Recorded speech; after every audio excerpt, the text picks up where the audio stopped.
அனைவருக்கும் வெற்றி தமிழ் பயிற்சி அகாடமியின் சார்பாக இனிய வணக்கம். இந்த ஷார்ட்ஸில் நம்ம 10th தமிழ் புக்கில் மாப்போசியை பற்றி இருக்குது. ஸோ இவர் சிலபஸில் இருக்காருங்க. ஸோ இந்த பகுதி தான் நம்ம பார்க்கக்கூடிய பகுதி. நல்லா பார்த்து வச்சுக்கோங்க.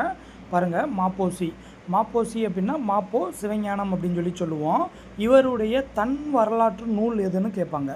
இவருடைய தன் வரலாற்று நூல் எது அப்படின்னு பார்த்தீங்கன்னா எனது போராட்டம். சரிங்களா? இந்த எனது போராட்டம் அப்படின்ற தன் வரலாற்று நூலில் இருந்து தான் நமக்கான பாடப்பகுதி எடுத்திருக்கிறாங்க. அடுத்து இவருடைய சிறப்பு என்ன அப்படின்னா, இவர் எப்படி சிறப்பித்து அழைப்பாங்க அப்படின்னு கேட்பாங்க. சிலம்பு செல்வர் அப்படின்னு சொல்லுவாங்க. சரிங்களா? ஸோ அப்போ சிலம்பு செல்வர் அப்படின்னு அழைக்கப்படக்கூடிய மாப்போசி 1906 to 1995 அவருடைய காலகட்டம். இவர் ஒரு சிறந்த விடுதலை போராட்ட வீரர் அப்படின்னு சொல்கிறோம்.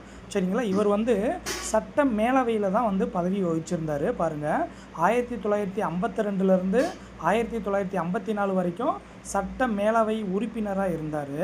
அடுத்தது பாருங்கள், 1978லேருந்து 86 வரைக்கும், சரிங்களா, கிட்டத்தட்ட ஒரு 8 ஆண்டுகள் சட்ட மேலவை தலைவராக இருந்தார். நல்லா புரிஞ்சுக்கிறணும். அவங்க கேள்வி என்ன கேட்குறாங்கன்னு பாருங்கள். சட்ட மேலவை உறுப்பினராக இருந்தது 1952லேருந்து 54 வரைக்கும் தான்.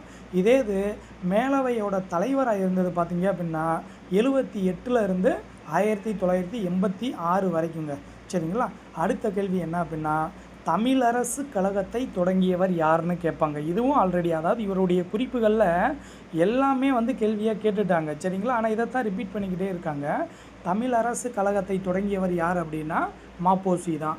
அதுக்கப்புறம் இவருடைய வள்ளலார் கண்ட ஒருமைப்பாடு அப்படின்ற நூல் 1966 சாகித்ய அகாதமி விருது வாங்குச்சு. மிக முக்கியமானது. அப்போ மாப்போசியோட எந்த நூல் சாகித்ய அகாதமி விருது வாங்கினது அப்படின்னா வள்ளலார் கண்ட ஒருமைப்பாடு. எப்போ? 1966. சரிங்களா? அதே மாதிரி தமிழ்நாடு அரசு திருத்தணியிலையும் சென்னை தியாகராய நகர்லையும் இவருக்கு சிலை வைத்திருக்கு. ஸோ மிக முக்கியமான ஒரு நபர். எக்ஸாம் பாயிண்ட் ஆஃப் வியூவில் அடிக்கடி கேட்பாங்க. நல்லா பார்த்து வச்சுக்கோங்க.